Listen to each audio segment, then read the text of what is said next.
இன்றைக்கு திருவருகை காலம் 2ஆம் வாரம் 12ஆம் தேதி டிசம்பர் மாதம் வியாழக்கிழமை. இன்று புனித குவாதலூப் நகர் புனித கன்னி மரியாள் அவர்களுடைய அம்மாவுடைய நினைவு விழா.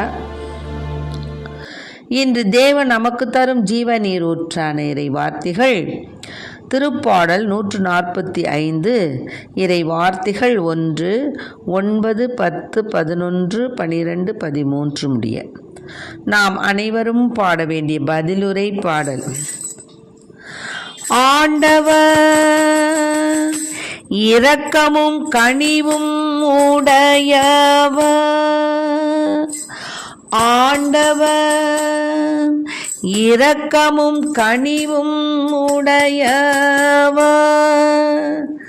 விண்ணுலகில் உள்ளவையே ஆண்டவரை போற்றுங்கள், உன்னதங்களில் அவரை போற்றுங்கள்.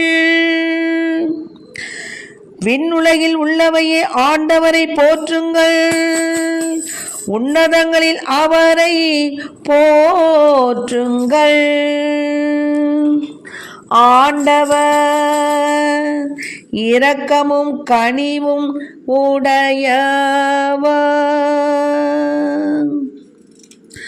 அவர் தமக்கு அஞ்சி நடப்போரின் விருப்பத்தை நிறைவேற்றுவார். அவர்களது மன்றாட்டுக்கு செவி சாய்த்து அவர்களை காப்பாற்றுவார்.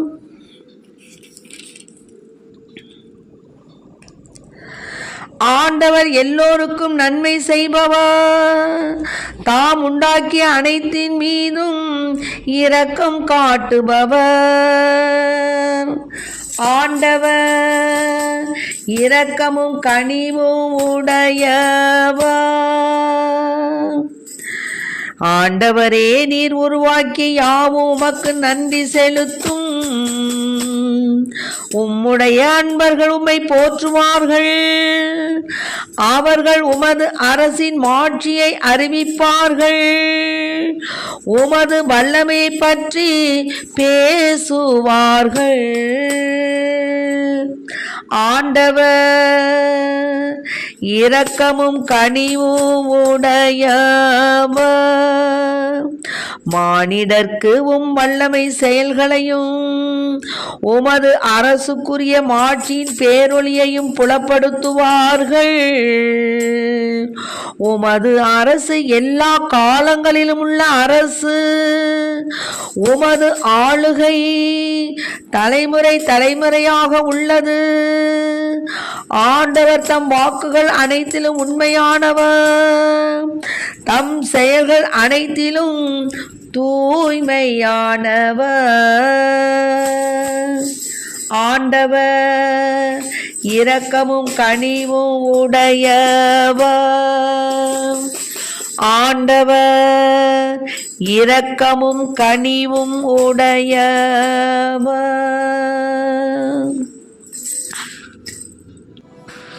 இன்றைக்கு நம் தேவன் தரும் ஜீவ நீர் ஊற்றான இறை வார்த்தைகளை கேட்டோம். ஆண்டவர் இரக்கமும் கனிவும் உடையவர். ஆமாம், நம் தேவன்.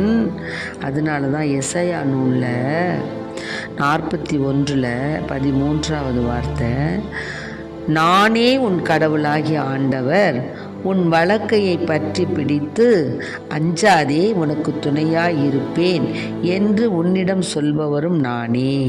பார்த்தீங்களா? ஆண்டவர் இரக்கமும் கனிவும் உடையவர் அப்படிங்கிறதுக்கு எசாயா நூலில் ஆண்டவர் என்ன சொல்கிறாரு?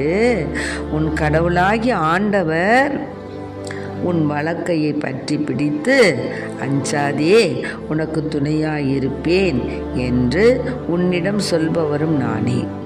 இன்றைய தினம் தேவன் நமக்கு தரும் ஜீவ நீர் ஊற்றான இறை வார்த்தைகள் இதுதான். யாக்கோபு என்னும் புழுவே, அந்த யாக்கோபுங்கிற இடத்துல உங்கள் பேரை போட்டுக்குங்க. ரெஜினா என்ற புழுவே, இஸ்ரேல் என்னும் பொடி பூச்சியே, ரெஜினா என்னும் பொடி பூச்சியே, அஞ்சாதிரு, நான் உனக்கு துணையாக இருப்பேன் என்கிறார் ஆண்டவர். நீங்கள் ஒவ்வொருத்தரும் அவங்க பேரை போட்டுக்குங்கோ, போட்டுக்கிட்டு சொல்லுங்கள். என்ன சொல்கிறாரு? இஸ்ராயல் என்னும் பொடி பூச்சியே, யாக்கோபு என்னும் புழுவே, அஞ்சாதிரு, நான் உனக்கு துணையாக இருப்பேன் என்கிறார் ஆண்டவர். அவங்கவுங்க பேரை சொல்லி நான் உனக்கு துணையாக இருப்பேன் என்று ஆண்டவர் சொல்லுகிறார்னு மனசில் நினச்சிக்கோங்க. இஸ்ராயலின் தூயவரே உன் மீட்பர், இதோ நான் உன்னை புதிய கூர்மையான போரடிக்கும் கருவியாக்குவேன். நீ இதுவரைக்கும் மழுங்கலாக இருந்த எல்லாவற்றிலையும், மழுங்கல்னா என்ன, எதிலையுமே ஒன்றுமே உதவாமல், எதையுமே சிந்திக்காமல், எதையுமே செய்வது, சொட்ட காரியம் தொடங்குறதில்ல, நினச்ச காரியம் நடக்கிறதில்ல, போன காரியம் ஜெயிக்கிறதில்ல, வர்ற காரியம் விளங்குறதில்ல, எல்லாமே வீணிலும் வீணாக போயிட்டுருக்கா. பயப்படாத, இனி உன்னை என்ன செய்ய போகிறாரு, உன்னை புதிய கூர்மையான போரடிக்கும் கருவியாக்குவேன். நீ மலைகளை போரடித்து நொறுக்குவாய். மலைகள்னால் என்ன, உனக்கு துன்பம் என்ற மலைகளை என்ன செய்கிறாரு, போரடித்து நொறுக்கிறாரு. குன்றுகளை தவிடுபொடியாக்குவாய். நாம் அது மாதிரி செய்வோமா? ஆக நமக்கு வரக்கூடிய துன்பங்கள், துயர்கள், கவலைகள், வீண் கவலைகள், உலகப்புறமான கவலையாலே நம்மளுடைய உள்ளம் என்ன ஆயிடுது, மந்தம் ஆயிடுது. ஆனால் அந்த மாதிரி மந்தம் ஆகக்கூடாதுன்னு சொல்கிறார் ஆண்டவர். ஆக குன்றுகள் போல, மலைகளை போல ஸ்ட்ராங்காக இருக்கிற துன்பங்கள்லாம் என்ன செய்யும், அப்படியே அடித்து தூள் பரப்பிடுவார்.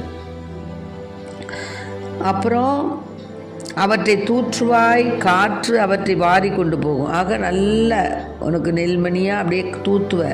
அப்போ அந்த வீணாக இருக்கிறது, தேவையில்லாததெல்லாம் காற்றில் பறந்து போயிடாக. உனக்கு தேவையில்லாமல் உன்னை போட்டு ஆட்டி அலைக்கழித்து கொண்டு இருக்கின்ற எல்லா விதமான அந்தகார சக்திகளையும் தேவன் நிர்மூலமாக்குகின்றார். ஆமென் தகப்பனே. அப்பா, இதை கேட்டுக்கொண்டு இருக்கும் பிள்ளைகள் அனைவருக்கும் அது தேவ ஆசீர்வாதத்தை கொடுங்கப்பா தகப்பனே.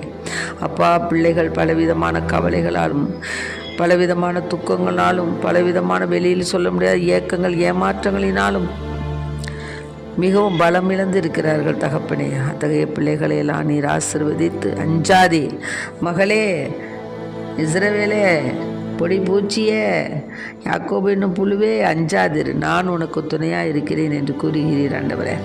நீ மலைகளை போரடித்து நொறுக்குவாய், உன்னை போரடிக்கும் கருவியாக மாற்றுவேன் என்று சொல்லியிருக்கிறீர் ஆண்டவரே. ஆகவே அதெல்லாம் அப்படியே நொறுங்கி போகும். தேவையில்லாதெல்லாம் அப்படியே தூற்றும் பொழுது காற்று அதை வாரி கொண்டு போயிடும், புயல் அவற்றை சிதறடிக்கும். ஆண்டவரில் நீ அகமகிழ்வாய் என்று கூறுகிறீர் ஆண்டவரே. உம்மில் நாங்கள் அகமகிழ்வோம் ஆண்டவரே. இஸ்ராயலின் தூயவரில் மேன்மை அடைவாய். ஏழைகளும் வறியோரும் நீரை தேடுகின்றனர், அது கிடைக்கவில்லை. அவர்கள் தாகத்தால் நாவறண்டு போகின்றனர். ஆண்டவராகி நான் அவர்களுக்கு பதில் அளிப்பேன். இஸ்ராயலின் கடவுளாகி நான் அவர்களை கைவிட மாட்டேன். ஆக என்ன மட்டுமல்ல, ஆங்காங்கே தவித்து கொண்டு பலவிதமான இந்த வெள்ளத்தினாலேயும் மழையினாலேயும் புயலினாலேயும் தவித்து கொண்டிருக்கிற பிள்ளைகளுக்கெல்லாம் நான் ஆதரவாக இருப்பேன் என்று ஆறுதல் கூறுகிறார். அவங்களுக்கெல்லாம் நான் பதில் அளிப்பேன்னு சொல்கிறாரு. இஸ்ராயலின் கடவுளாகி நான் அவர்களை கைவிட மாட்டேன். பொட்டல் மேடுகளை பிளந்து ஆறுகள் தோன்றச் செய்வேன். பள்ளத்தாக்குகளை நீரூற்றுகள் புறப்படச் செய்வேன். பாலை நிலத்தை நீர் தடாகங்களாகவும் வறண்ட நிலத்தை நீர் சுனைகளாக மாற்றுவேன். இந்த இடத்துல நம்ம ரெண்டு அர்த்தத்தை வச்சுக்கணும். ஒன்று உலகப்புறமான காரியம், இரண்டு ஆன்மாபுரமான காரியம். உலகப்புறமான காரியங்களையும் நான் உனக்கு நிவர்த்தி செய்வேன். எல்லாவற்றையும் பொட்டலன்னா என்ன, ஒன்றுமே இல்லாமல் இருக்கிற ஒன்றையும் நான் பலவிதமான ஆசீர்வாதங்களை நிரப்புவேன். அதே மாதிரி நீ ஒன்றுமே இறைவனை பற்றி தெரியாமல், தெரிஞ்சோ தெரியாது போல் நடக்கிறது, தேவனுடைய கட்டளைகளுக்கு கீழ்ப்படுகிறதில்ல, தேவனுடைய வார்த்தைகளை கேட்கறதில்ல, அவருக்கு ஊழியம் செய்கிறதில்ல, அவர் அப்படியே இவ்விதமாக நீ உலகப்புறமான காரியங்களினால் அதாவது உன்னுடைய உள்ளம் அப்படியே இதை சோம்பி விட்டது. அத்தகைய அந்த மந்தன நிலையிலிருந்து என்ன செய்கிறார் ஆண்டவர், கை தூக்கி விடுகிறார். நீ ஆண்டவருக்கு நீ பல விதத்தில் நீ என்ன செய்ய போகிற, மேடுகளை பிளந்து ஆறுகள் தோன்றச் செய்வேன். பள்ளத்தாக்குகளை நீரூற்ற போல ஆண்டவருடைய காரியங்களை செய்வதற்கு பலவிதமான ஆசீர்வாதங்கள், பலவிதமான ஆற்றல்கள், பலவிதமான வரங்களை தருகிறார் ஆண்டவர். அப்புறம் பாலை நிலத்தை நீர் தடாகங்களாகவும் வறண்ட நிலத்தை நீர் சுனைகளாக மாற்றுவேன். இந்த இடத்துல உலகப்புறமான காரியங்கள் செல்வங்களும் கொடுக்குறாரு. அதே சமயம் ஞான காரியங்களில் வறண்ட நிலமாக ஒன்றுமே தெரியாமல் இருக்கக்கூடிய பிள்ளைகளுக்கெல்லாம் என்ன பண்ணுறாரு, நீர் சுனைகளாக ஆண்டவர் அந்த தடாகங்களை மாற்றுறார். பாலை நிலத்தில் கேதுரு மரங்களை வளரச் செய்வேன், சித்தி மரம், மிருது செடி, ஒலிவ மரம் ஆகியன தோன்றச் செய்வேன். ஆக இந்த மரங்களெல்லாம் விலையேற பெற்றவை.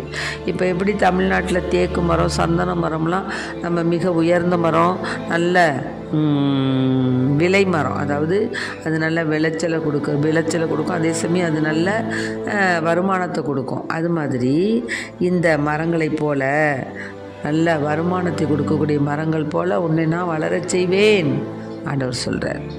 இன்றைக்கி சொல்கிறார், உன்னை நான் சும்மா விட மாட்டேப்பா, நீ கடவுளுக்கு அதிகமான கடவுளுக்கு சேவை செய்யக்கூடிய மகனாகவும் உன்னை மாற்றுவேன்.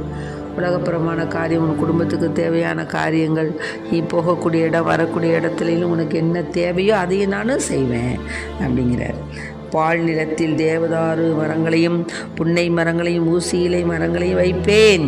ஒன்றுமே இல்லை, முடிஞ்சிருச்சு, என் வாழ்க்கை முடிஞ்சிருச்சுன்னுமா, அவ்வளோதான், எனக்கு ஒன்றுமே கிடையாது, நான் இருண்ட வல்லதாக்கா போயிட்டேன், எனக்கு இனிமேல் என்ன இருக்குது, வாழ்வு இருக்குது, சாவது ஒன்று தான் எனக்கு தீர்ப்பு, நான் இனிமேல் என்ன செய்ய போகிறேன், எனக்கு வாழ்க்கையில் ஒன்றுமே இல்லை, எதுவுமே இல்லை அப்படின்னு நினைக்கிற பிள்ளைகளே, நீங்களாம் என்ன செய்யுங்க, ஆண்டவர் நம்மளிடத்தில் புன்னை மரங்களையும் ஊசி இலை மரங்களையும் தேவதாரு மரங்கள், நல்ல விளைச்சலை கொடுக்கக்கூடிய விலை மரங்கள், நல்ல வருமானத்தை கொடுக்கக்கூடிய மரங்களையெல்லாம் நான் நடுவேன்னு சொல்கிறார். ஆக வருமானத்தை தரக்கூடிய பல செயல்பாடுகளை, அதாவது உலகப்புறமான காரியங்களும் சரி, ஆன்மப்புறமான காரியங்கள்லையும் நல்ல அந்த ஆன்ம தாகம்,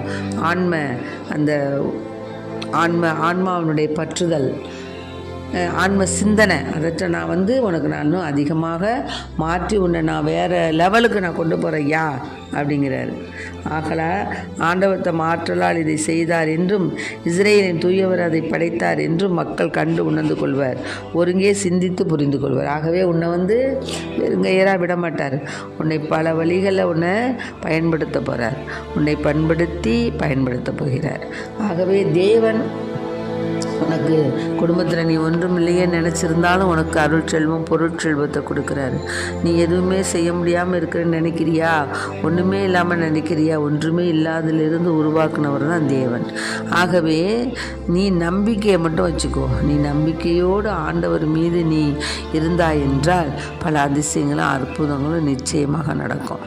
நல்ல நீங்கள் 3 மணிக்கு எழுந்து ஆண்டவரை பற்றி சிந்தித்து அவருடைய ஸ்துதியை எடுத்து பாடலை பாடி தேவனுக்கு நீ நன்றி சொல்லும் பொழுது தேவன் நிச்சயமாக நம்மை வழி நடத்துவார். நமக்குள்ள துன்பங்கள் நீங்கும், நமக்குள்ள வருமானங்கள், அதாவது வறுமைகள் நீங்கும், வளமைகள் பொங்கும், இன்னுமாக பல காரியங்களிலும் நீ வெற்றி பெறுவாய். பிள்ளைகளை 3ஆம் 4ஆம் 5ஆம் தலைமுறை பார்த்து ஒரு ஆசீர்வாதமுள்ள சம்பூர்ண ஆசீர் பெற்ற திரு குடும்பமாக உங்கள் குடும்பம் விளங்கும். ஆகவே இன்றைய தினம் அந்த குவாதலூப் நகர் புனித கன்னிமரியாளுடைய நினைவு விழாவை கொண்டாடக்கூடிய நாளிலே கன்னிமரியாள் எங்கேயும் ஒரே மரியாள் தான். வேளாங்கண்ணியில் வேளாங்கண்ணி மாதா, பூண்டியில் பூண்டி மாதா, ஏலாக்குறிச்சியில் அடைக்கல மாதா, பிரான்ஸில் லூர்து மாதா, இப்படியாக ஒவ்வொரு இடங்களுக்கு தகுந்தபடி பெயர் தான் மாறி இருக்கே தவிர அம்மா ஒருத்தவங்க தான். ஆக அம்மாவுடைய கிரிகைகள், அவருடைய சேவைகள், அவருடைய ஆற்றல்கள் எல்லாமே தேவன் அறிந்தவை. ஆகவே அன்பு பிள்ளைகளே, இதை கேட்டுக்கொண்டிருக்க அன்பார்ந்த பிள்ளைகளே, உங்கள் வாழ்க்கையில் நீங்கள் எதை பற்றி கவலைப்பட்டு கொண்டிருக்கின்றீர்களோ அந்த கவலையை ஆண்டவர் இன்று எடுத்து போடுகிறார். பள்ளமானதை நேராக்குகிறார், கோணலானதை சமமாக்குகின்றார், பள்ளமானதை சமமாக்குகின்றார், கோணலானதை நேராக்குகின்றார். ஆகவே தேவன் அவர் உருவாக்கிய யாவும் அவருக்கு நம்ம நன்றி சொல்லணும். தேவனுக்கு நம்ம நன்றி தான் சொல்லணும். மானிடர்க்கும் வல்லமை செயல்களை உமது அரசுக்குரிய மாட்சியின் பேரொளியும் புலப்படுத்துவார்கள். உமது அரசு எல்லா காலங்களிலும் உள்ள அரசு. ஆமென். உமது ஆளுகை தலைமுறையாகும். ஆக இன்று மட்டும் அல்ல ஆண்டவருடைய அரசு, இன்னும் இன்னும் நம்முடைய தலைமுறை தலைமுறை தலைமுறை தலைமுறை ஆண்டவரை போற்றி புகழும். ஆகவே அத்தகைய ஆசீர்வாதம் உள்ள இறைவனை நாம் நமக்கு பல ஆறுதல்கள் கூறி அஞ்சாதே அஞ்சாதே திகையாதே திகையாதே என்று நாம் கரம் பிடித்து வரக்கூடிய தேவனை நாம் உள்ளன்போடு நேசித்து நம்பிக்கையோடு அவர் பாதம் பணிவோம். ஆமென். Praise the Lord. மரியே வாழ்க.